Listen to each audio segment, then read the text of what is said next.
Hi అండి, అందరికీ నమస్కారం. Welcome to my channel. ఈ వీడియోలో ఇప్పుడైందని వాడతాండి. ఏపీలో మరో నేత హత్య దారుణంగా అయితే జరిగిందండి. సో దాని గురించిన పూర్తి సమాచారం ఈ వీడియోలో ఉంది.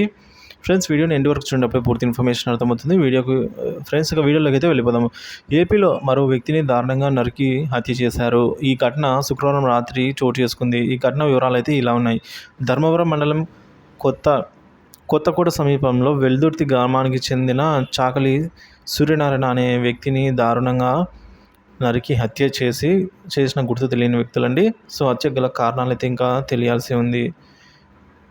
సో కాగా వినుకొండలో హత్యకు గురైన రషీద్ కుటుంబ సభ్యులను వైసీపీ అధినేత మాజీ సీఎం వైఎస్ జగన్మోహన్ రెడ్డి పరామర్శించారండి. ఆ కుటుంబానికి ధైర్యం చెప్పారు ఆయన. పార్టీ ఎల్లప్పుడూ అండగా ఉంటుందని భరోసా కూడా ఇచ్చారు. అనంతరం మీడియాతో మాట్లాడారు. ఏపీలో కూటమి అధికారంలోకి వచ్చినప్పటి నుంచి అరాచక పాలన రాజ్యమేలుతుందని ఆయన ఆరోపించిన విషయం మనకు తెలిసిందే అండి.